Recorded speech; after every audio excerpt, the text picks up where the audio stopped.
Hello there, my name is Bolton, and welcome back to the channel.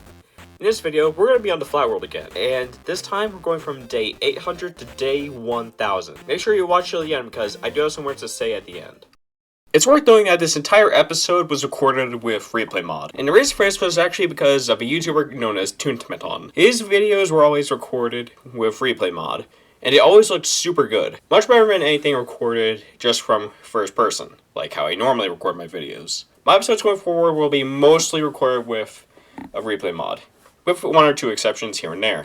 Anyway, let's get into it. So, leaving off where we left off with episode 7, I had just finished working on most of the factory. And after that, I was intending on going to work on building these houses that would have basically populated most of the slums area of my flat world. However, here's the thing, I just didn't want to work on these. So, I did something else. Instead, I actually decided I would be making a sheep farm. The reason I was going to make one of it is because sheep farms are generally a basic farm that you should always have. I was going to be using it for planning things out. And by that, I mean just making outlines. Not that like Manico bull. Shortly after this, I decided to start work on the road project. The reason why I was making this big road was because I felt that till this point, my world was very disconnected. It felt like a lot of different projects, and this is partly in fault because of it being a superflat world. So I decided to begin fixing this. And the first step to doing so was a road project. I first dug out the area, and then later put in a bunch of stairs and slabs. It will be bigger in the future, but for now, we have this. And you know, we're gonna have a bunch of pathways that go through into little areas around the entire town anyway, so it's fine. This does make the whole world feel a lot more whole anyway, so it works out. I decided to continue work on the hexagon building. The outline for this build was originally laid out back in earlier episode 6, so like the first half of 500 days. It's been a while, so I figured I should probably continue work on it. And I decided to get the back end finished because I knew that would be the hardest part. You know what, it looks pretty good. I'm also going to be mentioning this now because it's not very exciting. Really, I've been doing a lot of deepslate mining because in the future, I'm going to be using deepslate so much that there's probably going to be enough room to build my own ancient city down there at some point. That's how much deepslate I'm going to be needing. With all the newly acquired deepslate, I decided to finish up the rest of the walls for the hexagon building. I knew that if I didn't get around to them now, then they would sit around being unfinished. I figured I would do the roof later because that would require a lot of smooth stone slabs. Slabs I did not want to place. Or at least that's why I would be saying because I was not a dirty liar. No, actually, I am going to be finishing the building. In fact, I was so close to completion that just the idea of finishing it was what was driving me to finish it. Crazy how I can't finish some small buildings, but yet I can finish a whole ass factory building. Though I had to wait for all that stone to melt, so instead of waiting around like a peasant, I decided to turn this weird house that never really meant anything because the old story was scrapped.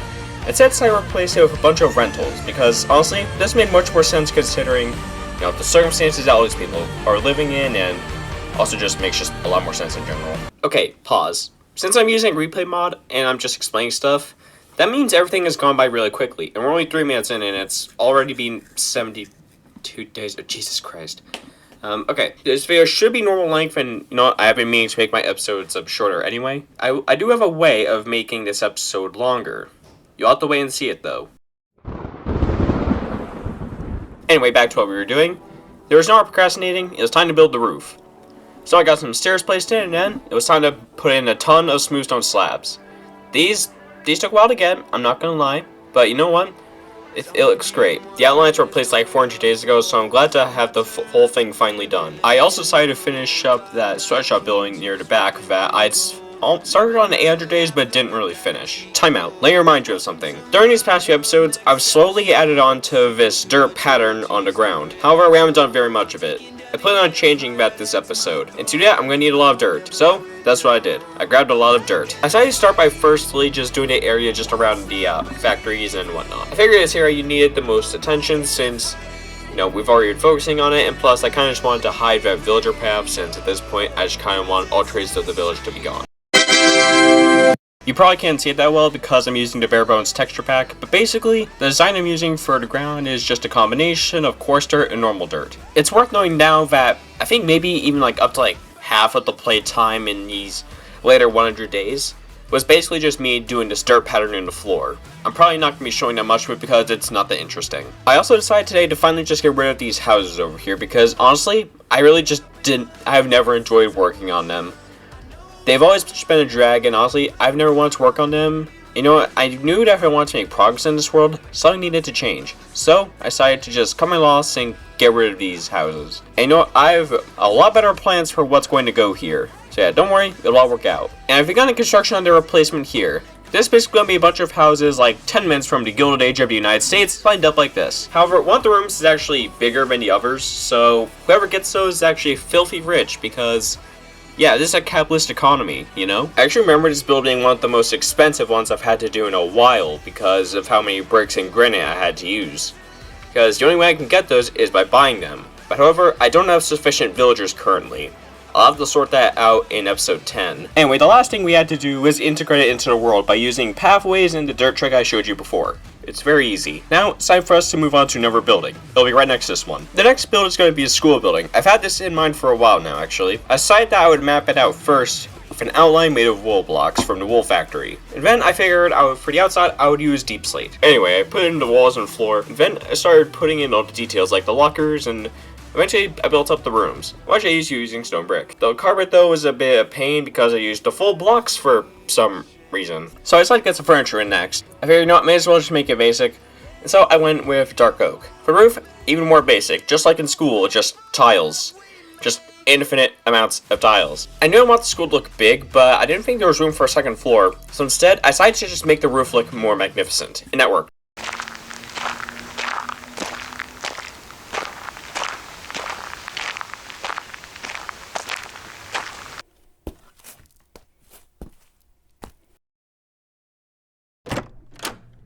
Hey, what the hell are you doing? You're late for class. Come on, get in here. Now, you might be late, but you didn't miss anything too substantial. Just take a seat. Now, because the next few days are just kind of filled with chores, I figured this would be a good enough time to explain the actual story of this world, because it has changed a lot, and just in general, you know, I think it's about time I properly explain the story of this world. So, let's explain it. We go back to 2024. The year you are probably watching this in. 2 years prior to that, though, the Russo-Ukrainian War had broken out, and by 2024, the war was still going, despite Russian President Putin claiming it to be a 3-day operation. So, France decided to directly send their own forces to assist Ukrainians. Putin, however, had warned that this would start a nuclear war, to which he was unfortunately not bluffing.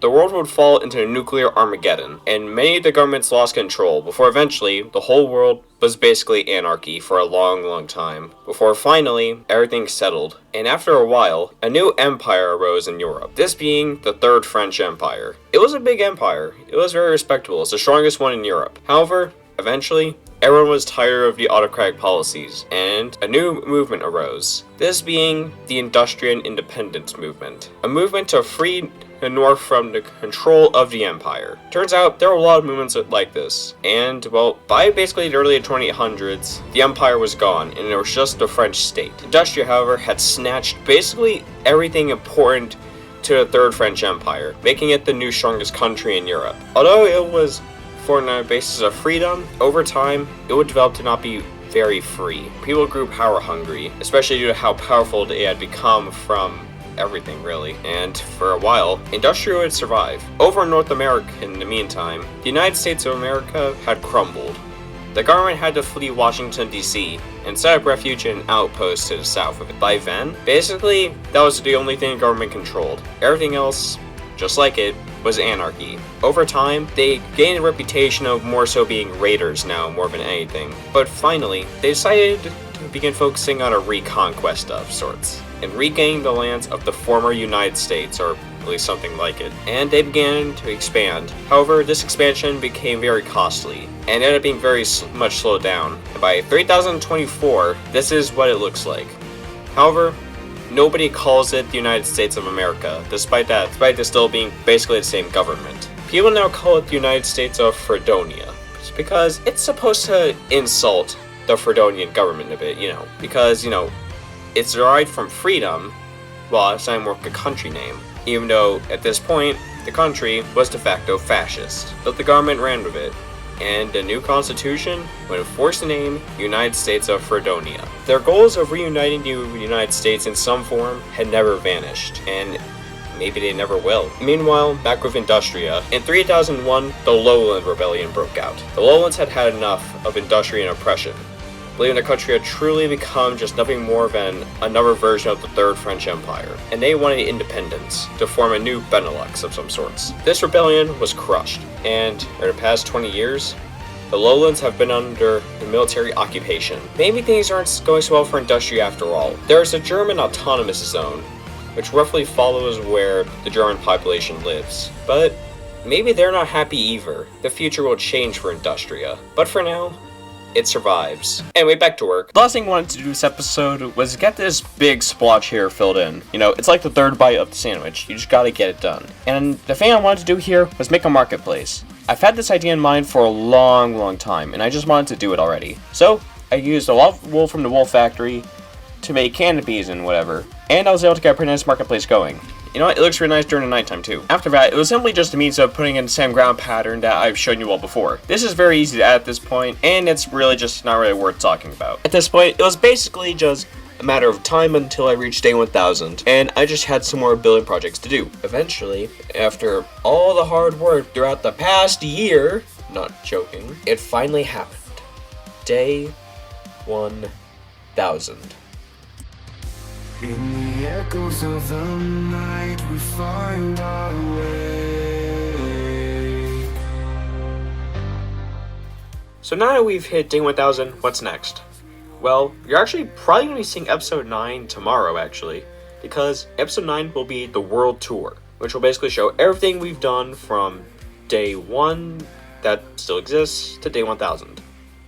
After that, I'll be taking a break from this world. There's some other superflat related stuff that I've been wanting to do. And you know what? I think it would just be generally like a good idea if I just start doing some stuff that's, not this world. Just so that way, I can branch out of it. It's not all the same thing. And although I do enjoy this world, I kind of need a break. Especially since it's actually nearly a year old now. But nonetheless, I will see you guys at the world tour tomorrow. Goodbye.